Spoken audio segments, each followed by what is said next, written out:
सबको? सर 14। 13, 14, 14 भी ठीक है। 13 वाला आता है? 13 वाले में डाउट है किसी को? No sir. ठीक है, किसी को नहीं डाउट है ना, तो चलो ठीक है। श्लोक, आप बताइए 13 वाला क्वेश्चन एक्सप्लेन करिए सबको। पहले पढ़िए, उसके बाद एक्सप्लेन करिए। Okay sir. Simple interest on rupees 500 for 4 years at 6.25% per annum। Sir इसमें ये कह रहे हैं सिंपल इंटरेस्ट। सर जो अमाउंट है सिंपल इंटरेस्ट में सर वो 504 साल के लिए, और सर जो रेट है वो 6.25% पर एनम में देना पड़ेगा। मतलब सर वो पर एनम में 6.25% है, is equal to the simple interest on 400 at 5% पर एनम। सर वो इक्वल है 400 रुपए, 400 रुपए के 5% पर एनम के hmm a certain hmm period of time। Sir कुछ for a certain period of, sir कुछ समय के लिए। The period of time hmm the period of time is a. अच्छा सर, हम लोग को ये बताना है कितने पीरियड ऑफ ठीक है, टाइम ये है। तो कुछ एक प्रिंसिपल रहा होगा, ठीक है। तो ये जो प्रिंसिपल है कि 3 साल का और रेट ऑफ इंटरेस्ट R% रहा, ठीक है।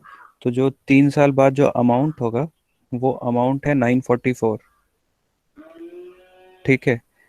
और यही प्रिंसिपल अगर जो टाइम है वो 5 साल रहा, 5 ईयर, और जो रेट ऑफ इंटरेस्ट है सेम वही R% रहा, तो 5 साल में ये कितना अमाउंट हो जाएगा? तो हो जाएगा 1040, ठीक है। तो पूछा है कि बताओ प्रिंसिपल कितना था, तो बताओ कैसे करोगे, बताओ। अमाउंट का फॉर्मूला लगा। हाँ, तो देखो अमाउंट का फॉर्मूला क्या करोगे, रेट ऑफ इंटरेस्ट सेम है, राइट? क्या है? Rate yes of sir. Interest same है, तो अमाउंट इज इक्वल टू क्या होता है, P1 + RT RT बाय 100। 100, यही होता है। Yes sir. यस। अब यहाँ से आप क्या करो कि R को एक साइड ले आओ, R को एक साइड ले आओ, तो कैसे होगा? या तो यहीं पे सब कुछ डाल के थोड़ा सा सिंप्लीफाई करने,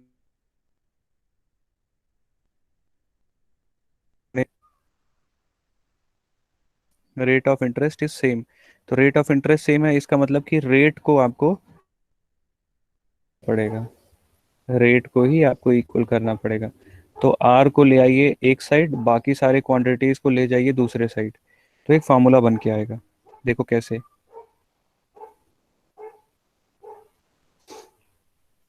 अमाउंट इज इक्वल टू क्या है, P + PRT/100, या कह सकते हैं A - P is equal to PRT/100, या कह सकते हैं A - P into 100/PT is equal to R, कह सकते हैं कि नहीं? Yes sir. ठीक है, तो R को हमने एक साइड ले आया और बाकी सारी क्वांटिटीज को दूसरे साइड ले आया। अब देखो यहाँ पे क्या करो कि एक बार टाइम और अमाउंट ये रखो, दूसरी बार टाइम और अमाउंट ये रखो, और दो इक्वेशन बन जाएंगे, दोनों को क्या है, इक्वेट कर दो। दोनों को इक्वेट कर दो, जैसे पहली बार जो अमाउंट है वो कितना है, जैसे इसको आगे ये एक फार्मूला बन गया, समझो कि रेट ऑफ इंटरेस्ट का ये फार्मूला बन गया, बन गया कि नहीं? यस यहाँ सर। तक समझ में आया सबको? कोई ऐसा है जिसको यस कोई सर। डाउट है? ये थोड़ा सा फॉर्मूला नहीं समझ आया। कैसे बना? फॉर्मूला कुछ भी नहीं किया बेटा। देखो यहाँ पे a is equal to P plus I का फॉर्मूला लिख दिया था, ठीक है। p को इधर ले आए तो a माइनस पी हो गया, तो यहाँ पे क्या बचा, पी आर टी बाई 100। फिर r को इधर रहने दिया और बाकी सारे टर्म्स को इधर ले आए, तो 100 इधर आके मल्टीप्लाई हो गया, पूरे ब्रैकेट से मल्टीप्लाई होगा 100। उसके बाद जो है यहाँ पे p और t यहाँ पे न्यूमरेटर में था तो इधर आके डिनोमिनेटर में हो गया, और आर एच एस में बस r बचा। यही फॉर्मूला है, इसको हमने बनाया है okay according to question sir. 3। अब ठीक है, तो देखो, तो फर्स्ट केस के लिए अगर हम r फाइंड करते हैं, फर्स्ट केस के लिए r अगर हम फाइंड करते हैं तो a माइनस पी, तो a कितना है 944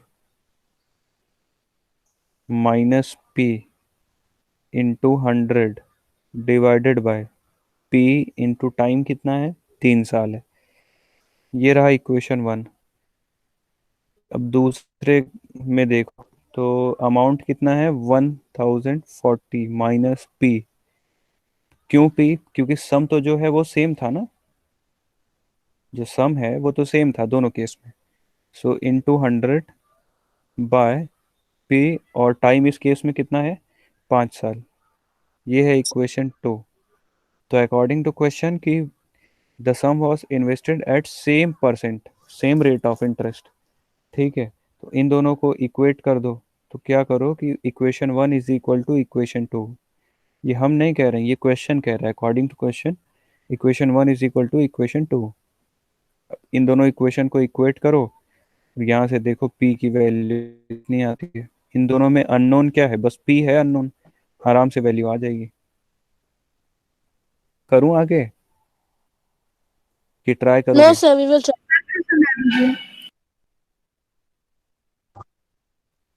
ठीक है, करो, ट्राई करो। ट्राई। Equals to 800। 800 रुपये। सब लोग सॉल्व करो, क्रॉस चेक करो। देखो जब इन दोनों को इक्वेट करोगे ना, तो ये p और ये दोनों तो पहले से ही खत्म हो जाएंगे, उसके बाद कुछ रह नहीं जाएगा। ये 5, ये 20 हो जाएगा, और ये 100/3 एज इट इज रह जाएगा। वहां से बस आपको इधर का उधर करना है, एलएचएस का आरएचएस में, आरएचएस का एलएचएस में। लीनियर इक्वेशन में जैसे पढ़ाया था ना, कि जितने कांस्टेंट होते हैं उसको एक साइड, जो वेरिएबल है उसको एक साइड, ऐसे सॉल्व करोगे तो फट से सॉल्व हो जाएगा। अब क्या करना है कि equation 1 is equal to equation 2 करना है। तो इक्वेशन 1 में क्या था, 944 माइनस पी इंटू 100/3p, यही था ना, यस और नो? गलत होगा। और रेट क्या था, 1040 माइनस पी इंटू 100/5p। तो इन दोनों को इक्वेट करना था, ये p से p कट गया, ठीक है, 100 से 100 कट गया, तो बचा क्या,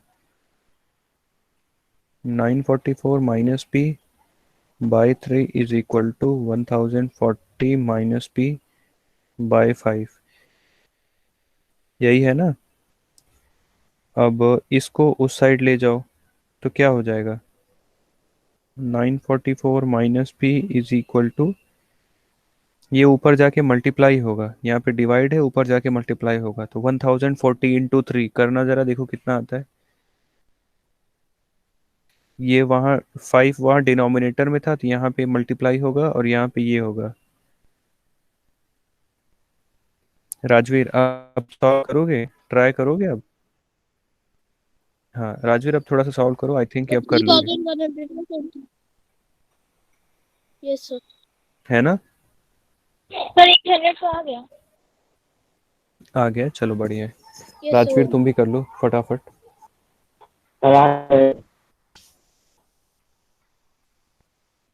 सर समझा 15th दे रहे क्वेश्चन रुको। एक बार समझा ये वाला दीजिए। हो गया सबका, तो फिर आगे बढ़ें। यस सर, हो गया।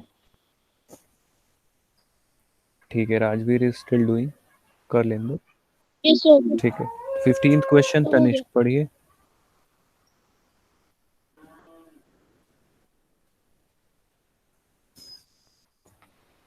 Okay, sir. A lends 2,500 to B and a certain sum to C at the same time at 7% annual simple interest. If after 4 years A altogether receives 1120, तो फालतू में ये कह रहा है कि ए बी को दिया, बी सी को दिया, इसी में आप लोग घूम जा रहे हो। थोड़ा सा शांति से पढ़ो, क्या बोल रहे हैं समझाओ मुझे। ए लेंड्स 2500 टू बी। श्रेयस ने राजवीर को 2500 रुपये दिए, ठीक है, और कुछ पैसे श्रेयस ने श्लोक को भी दे दिए, ठीक है, उसी टाइम पे। और जो श्रेयस ने राजवीर को दिया और श्लोक को दिए पैसे, उसका रेट ऑफ इंटरेस्ट सेम था 7% पे, ठीक है। और कह रहा है कि अगर 4 साल बाद दोनों जन मतलब श्लोक और राजवीर दोनों जन श्रेयस को 1120 रुपये देते हैं एज ए इंटरेस्ट, सम नहीं, बस इंटरेस्ट इसको देते हैं। 4 साल बाद दोनों जन मिला के 1120 रुपये देते हैं एज ए इंटरेस्ट। तो कह रहा है कि बताओ श्रेयस ने श्लोक को कितना पैसा दिया था। बात समझ में आ रही है? जैसे मान लो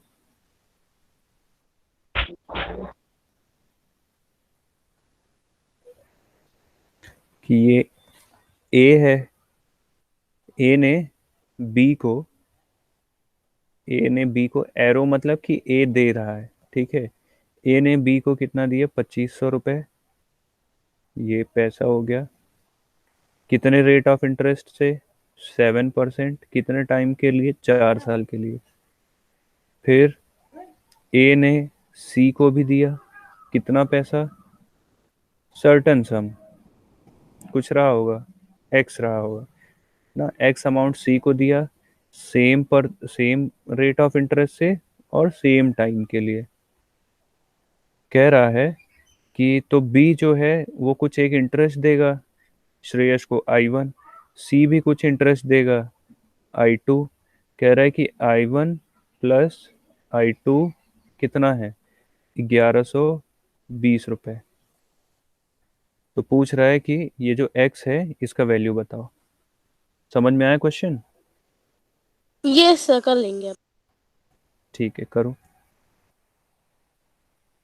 यस सर आया सर।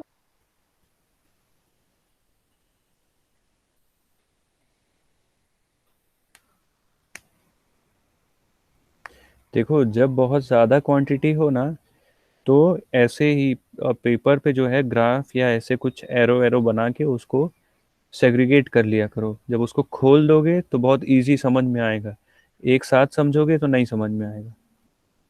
बात समझ में आ रही कि नहीं? खोलते जाओ, क्वेश्चन को ओपन कर दो।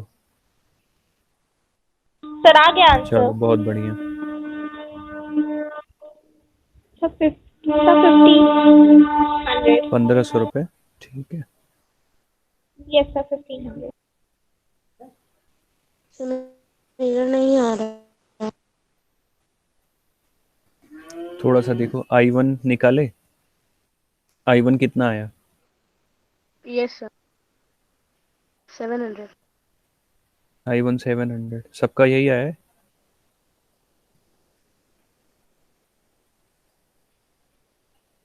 सबका यही आया क्या? Yes sir. ठीक है। तो आई यस सर। हाँ, तो I2 इक्वल टू क्या हो जाएगा? 1120 minus 700, 420। I2 equal to 420, right. और I2 फिर क्या हो जाएगा? x into 7 into 4/100।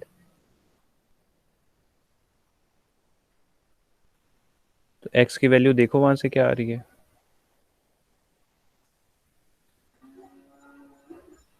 Sir last वाले में दिक्कत हो रहा था। SI1 प्लस SI2 वाले में अब आ गया मेरा। चलो बढ़िया। मान्या, श्रेयस, श्लोक, आप लोग का भी हो गया? हो गया। चलो, वेरी सर गुड। लास्ट ठीक है, कर लो मान्य, उसके बाद। सर कर रहे हैं। हाँ हाँ, कर लो, उसके बाद आगे बढ़ते हैं।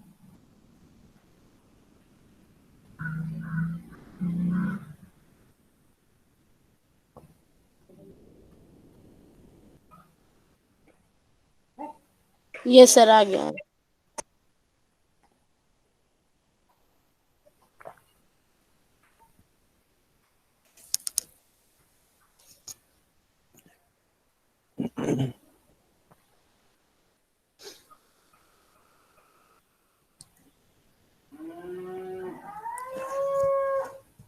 नेक्स्ट क्वेश्चन में किसको डाउट है?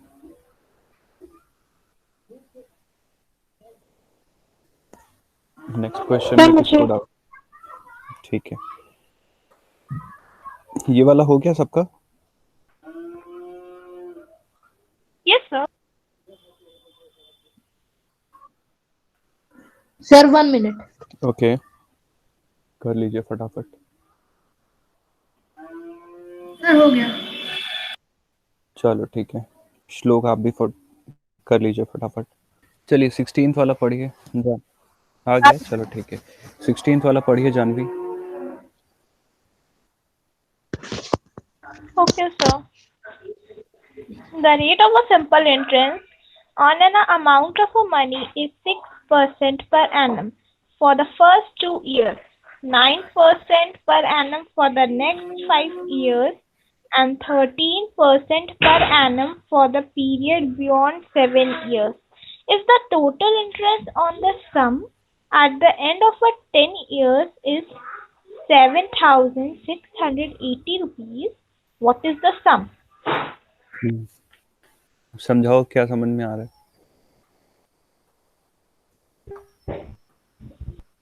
सर इसमें बता रहा है कि जो रेट है सिंपल इंटरेस्ट, एक हम रेट है वो 6% है एक अमाउंट का। 6% 2 साल के लिए, 9% 2 साल के बाद पूरे 5 साल के लिए, और 13% है 7 साल से ज्यादा के लिए। तो और जब जब 10वां साल आता है तो ये जो पूरा अमाउंट हो जाता है वो होता है 7,680 रुपीज। तो उसका प्रिंसिपल कितना जमा किया होगा उसमें? देखो बोर्ड पे मैंने कुछ लिखा है, क्या ये सही लिखा है according to question? Yes sir. ठीक है, तो कह रहा है कि the total interest on the sum at the end of 10 साल। 10 साल के बाद मतलब यहाँ से कुछ I1 आया होगा, यहाँ से कुछ I2 आया होगा, यहाँ से कुछ I3 आया होगा। मान लो कि कोई प्रिंसिपल रहा होगा P। हाँ बोलो। सर थर्ड इंटरेस्ट का तो 7 ईयर्स दिया है। बियॉन्ड 7 ईयर्स मतलब 7 साल के बाद अगर तुम करोगे तो 13% रेट मिलेगा। ठीक है सर टाइम आपने 3 इयर्स लिखा वहाँ पे। हाँ, तो 7 साल से 10 साल के बीच में कितना साल होता है? यस सर 3 है ना? 3। क्योंकि क्वेश्चन में दे रखा है कि eight the end of 10 year जो इंटरेस्ट है, 10 साल बाद जो इंटरेस्ट है वो 7,680 रुपये मिल रहा है। मतलब तीनों का I1 plus I2 plus I3 is equal to 7,680 रुपये, है ना? मान लो कि तीनों का प्रिंसिपल पी रहा होगा, सेम ही अमाउंट है ना, तीनों का प्रिंसिपल पी रहा होगा। अब I1 निकालो, I2 निकालो, I3 निकालो, इक्वेट कर दो, प्रिंसिपल वहां से निकाल लो। कर लोगे?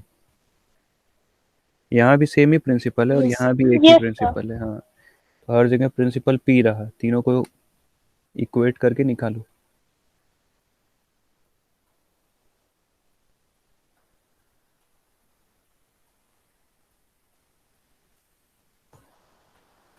हो जाएगा ना? ट्राई करो, कैलकुलेशन मिस्टेक मत करना बस। यस कौन पढ़ेगा क्वेश्चन? तनिष्क पढ़ो। Mohit invested a certain sum in 3 different schemes A, B and C 3 with different rates of schemes है बेटा। interest 10% per annum, 12% per annum and 15% per annum respectively. हाँ If the weight weight total weight, ये जो respectively बोलता है इसका क्या मतलब होता है? सर मतलब एक A ने 10% इन्वेस्ट किया, B ने 12% और C ने 15%। ए ने 10%, बी ने 12%, सी ने 15%। इसी का मतलब होता है रिस्पेक्टिवली, मतलब कि जो पहले है उसका पहला वाला, जो दूसरा है उसको दूसरा वाला, जो तीसरा है उसको तीसरा वाला। ठीक है, आगे बढ़ो। इफ द टोटल यहाँ से पढ़ो। If the total interest accrued in 1 year is 3,200 and the amount invested in scheme C was 150% of the amount invested in scheme A and 240% of the amount invested in scheme B, then what is the amount invested in scheme B? चलो ठीक है। देखो जैसे ये question था ना 16th वाला, कुछ ऐसा ही है। कह रहा है Mohit invested a certain sum of money in 3 different scheme. तो कुछ सर्टेन सम था, तो 3 स्कीम में उसको इन्वेस्ट किया गया। Scheme number A B C with rate of interest 10%, 12%, 15% respectively. If the total interest incurred in 1 year is 3200, मतलब टोटल इंटरेस्ट मतलब कि तीनों जन का मिला के, ए बी सी तीनों जन का मिला के जो 1 साल बाद टोटल इंटरेस्ट दे रहे हैं वो है 3200। And the amount invested in scheme C, अब बता रहा है कि प्रिंसिपल जो है जो सी में इन्वेस्ट किया गया वो ए का 1.5 टाइम्स है या 150% है। ठीक है, ए का जो किया था। उसके बाद और उसके बाद कह रहा है कि जो प्रिंसिपल था बी में, जो बी में इन्वेस्टमेंट हुआ था अमाउंट का, वो 2.4 टाइम्स है बी का जो सी में उसने किया था। देखो जैसे मान लो कि एक सर्टेन सम ऑफ मनी था, पी है, ठीक है, पी इन्वेस्ट किया गया स्कीम नंबर ए में। अब स्कीम नंबर ए का जो है रेट कितना है 10%, टाइम है 1 साल मान लो। ठीक है, तो रेट पता चल गया, टाइम पता चल गया, तो यहाँ से इंटरेस्ट निकाल लेंगे, यस और नो। तो आई ए मान लो, यस सर। आई ए ये हो गया। फिर अब बी में जो इन्वेस्टमेंट हुआ है तो बी का कुछ प्रिंसिपल रहा होगा, तो बी का जो प्रिंसिपल है, तो देखो बी का प्रिंसिपल हमको निकालना है। What is the amount invested in scheme B, that we have to calculate. C का जो है the amount invested in scheme C, तो सी वाला जो स्कीम है वॉज 150%, मतलब 1.5 times of the sum which was invested in A. ठीक है, तो जो प्रिंसिपल है यहाँ पे, प्रिंसिपल जो है तो 1.5%, 1.5 टाइम ऑफ पी है, तो रेट कितना है, सी का रेट देखो कितना है, 15% है। टाइम कितना है, 1 ईयर, तो यहाँ से कुछ एक इंटरेस्ट निकलेगा जिसका नाम होगा आईसी। तो स्कीम ए का हो गया, स्कीम सी का हो गया, अब रहा स्कीम बी। अब स्कीम बी में जो अमाउंट इन्वेस्ट हुआ है वो हमें नहीं पता है। ठीक है, वो हमें नहीं पता है। तो देखो एक 240% दे रखा है। The amount invested in scheme C was 150% of the amount invested in scheme A, तो यहाँ पे हमने ले लिया 150%। And 240% of the amount invested in scheme B, तो मतलब जो है बी का जो प्रिंसिपल है, ये बी का जो प्रिंसिपल है, बी का प्रिंसिपल अगर मान लो एक्स है, तो x should be equal to, sorry, अगर बी में जो प्रिंसिपल इन्वेस्ट हुआ वो एक्स है, तो जो सी का जो प्रिंसिपल है दैट इज 1.5 पी जो है, it should be equal to 240% of x. This is, ये क्वेश्चन बोल रहा है। ये स्टेप समझ में आया?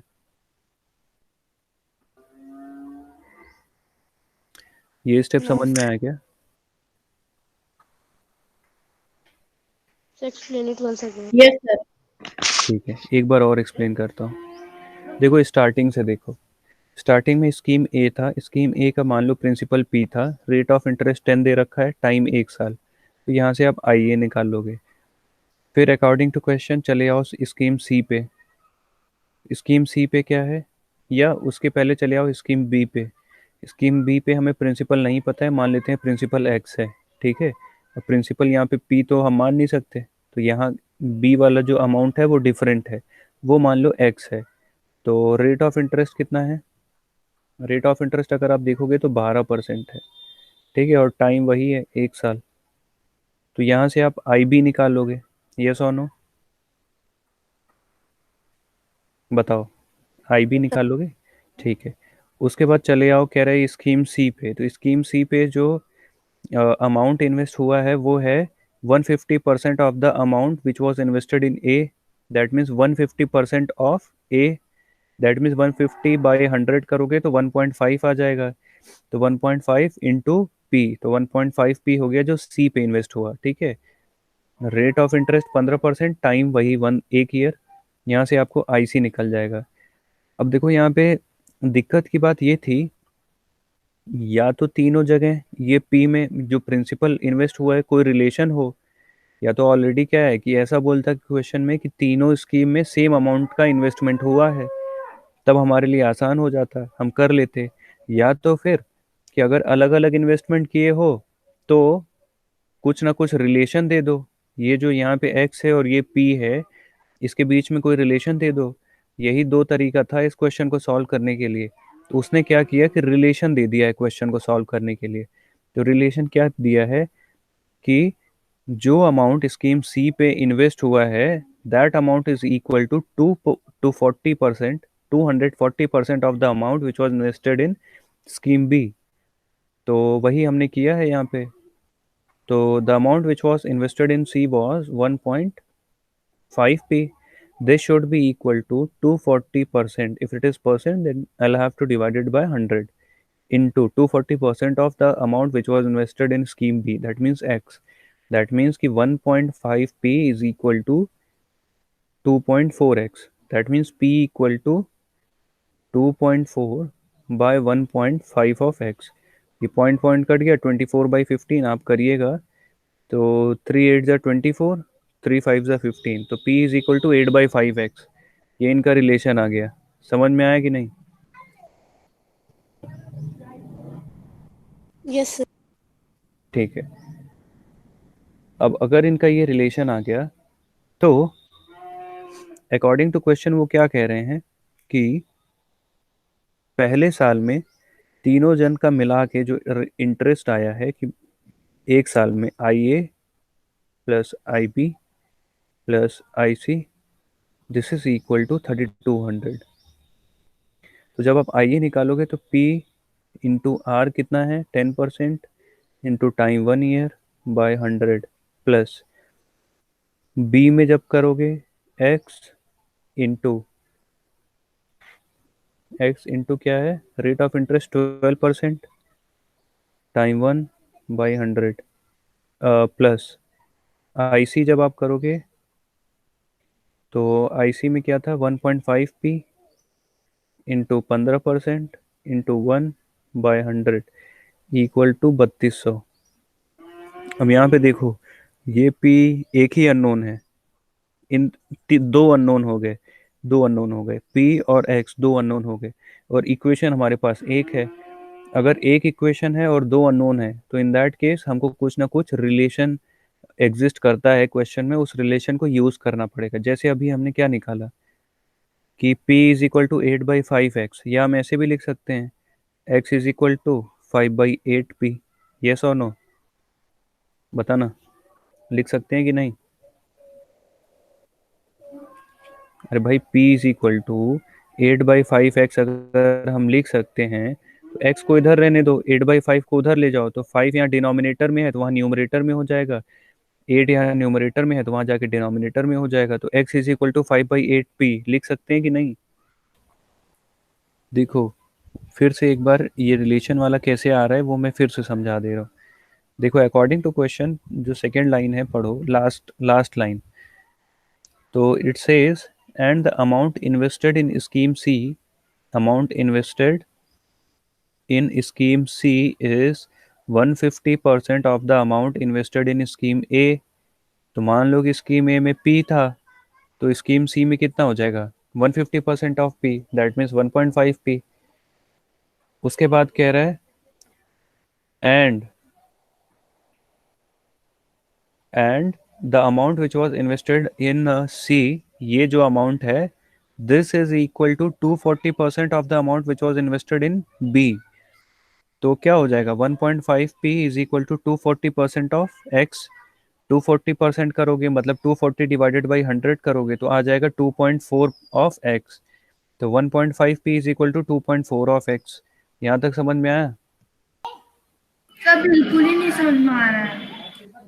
अच्छा ठीक है, एक काम करना, ये क्वेश्चन अभी समझाएं कि क्या करें बताओ? चलो ठीक है, एक बार और ट्राई करते हैं।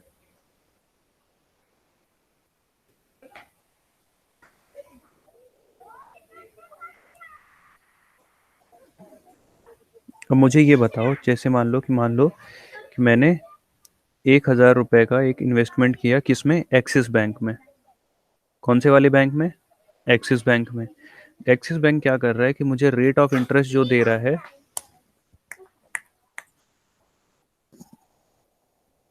एक्सिस बैंक जो मुझे रेट ऑफ इंटरेस्ट दे रहा है वो दे रहा है 10%। ठीक है, 1 साल के लिए मैंने इन्वेस्टमेंट किया है, ठीक है ना?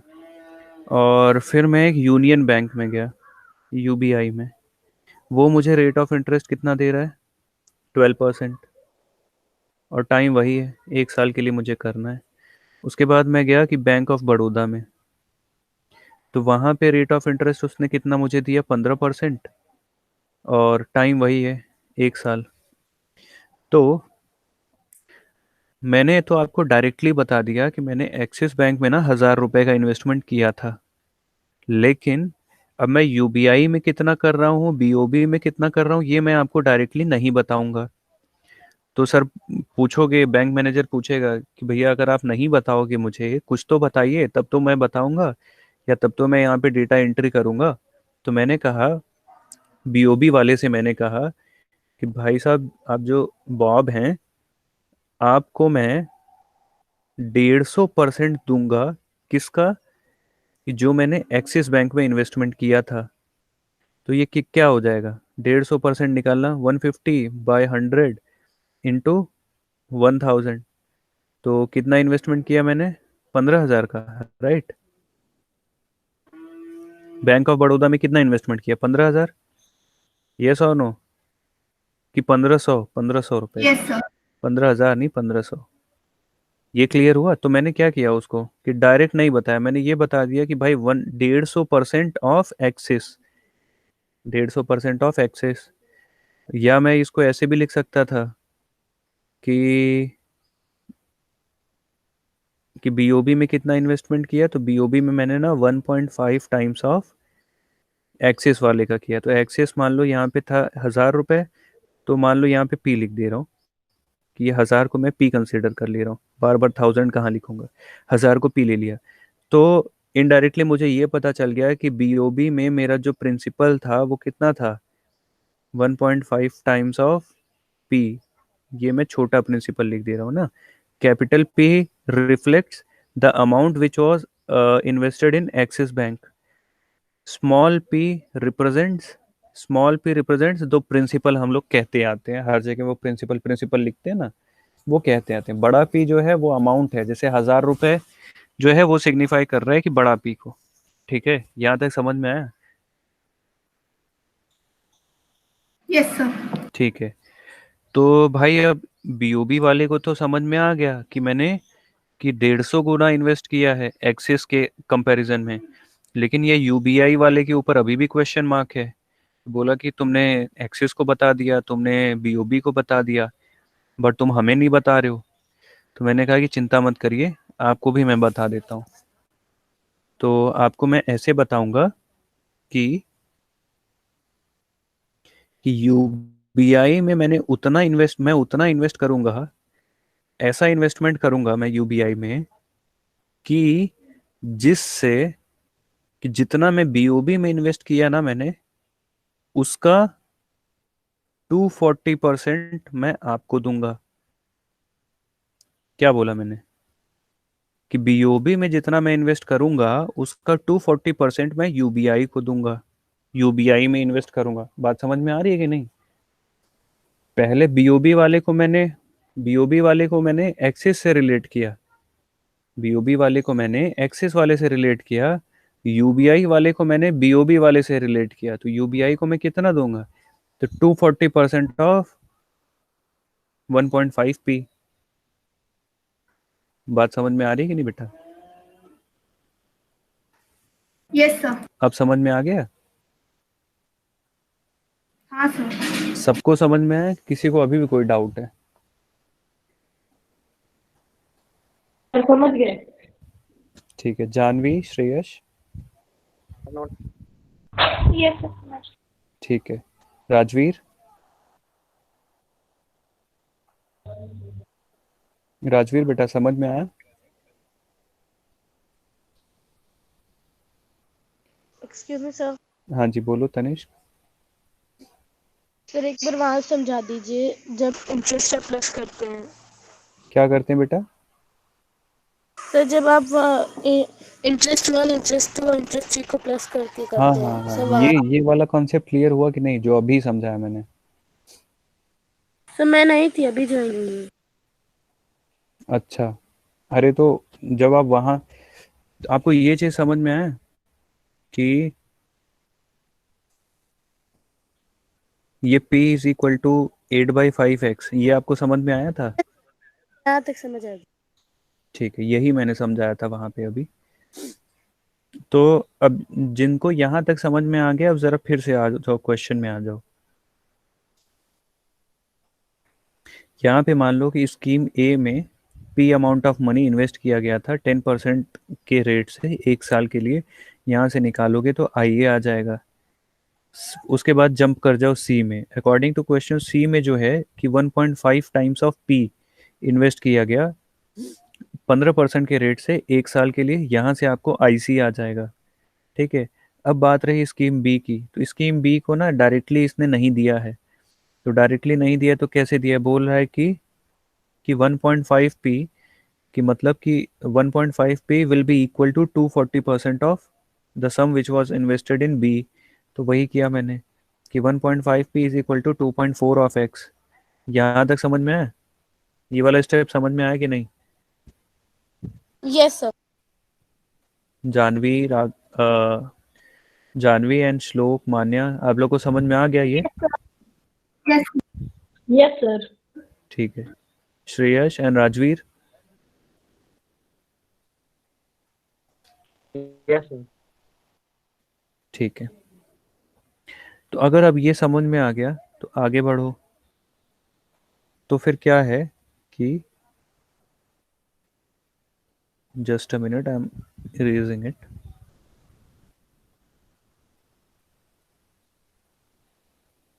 तो 1.5 p is equal to 2.4 of x, या x इज इक्वल टू हम कहें तो 15/24 ऑफ p, या तो हम कहें 3 5 जा 15, 3 8 जा 24 ऑफ p।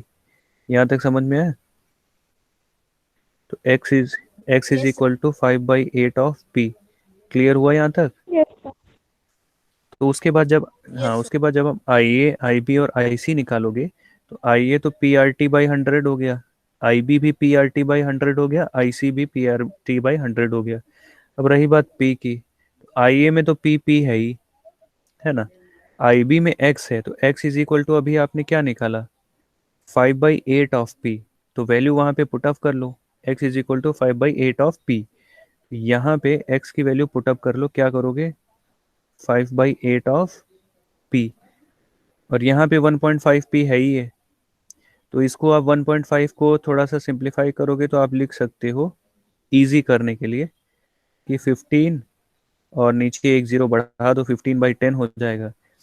उसके बाद अब देखना कि अब एक ही अननोन है, पी को कॉमन ले लो और बाकी सॉल्व कर दो, आंसर आ जाएगा, पी की वैल्यू आ जाएगी। तो पी की वैल्यू आ जाएगी। कर लोगे अब? Yes sir. लेकिन क्वेश्चन में पी का वैल्यू नहीं पूछा है, पी तो वो सम है जो ए में इन्वेस्ट हुआ था। क्वेश्चन में पूछा है जो बी में इन्वेस्ट हुआ है, मतलब कि जो एक्स है उसकी वैल्यू पूछा है। तो x is equal to 5/8 p पता है ना, तो पी की वैल्यू आ जाएगी, तो एक्स की वैल्यू भी आ ही जाएगी, 5/8 से मल्टीप्लाई कर देना तो एक्स की वैल्यू आ जाएगी। x the sum which was invested in scheme B, तो वो आपका आंसर होगा। क्लियर हुआ क्वेश्चन? सर आ गया। चलो बहुत ही बढ़िया, अच्छा था ना क्वेश्चन गया ये? भैया गया। चलो ठीक, कितना आया? p की वैल्यू कितनी आई? 5000। 5000। तो x की वैल्यू कितनी होगी? सर p की वैल्यू 8000 है, x की वैल्यू 5000। अच्छा, x की वैल्यू 5000। ठीक है, फिर क्वेश्चन कैसा था? अच्छा था ना? यस सर, ट्रिकी था। ठीक है, स्टार मार्क कर लीजिए, स्टार मार्क कर लीजिए।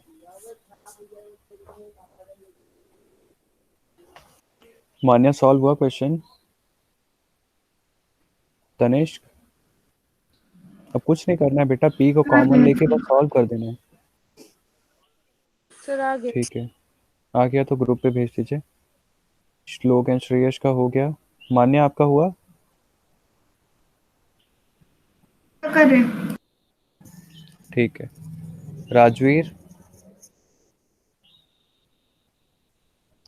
राजवीर आपका हुआ बेटा?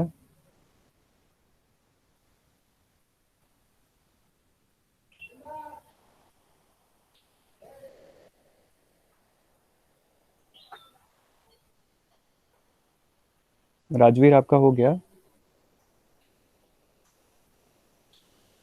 सर होने वाला है। ठीक है बेटा, ठीक है। जानवी,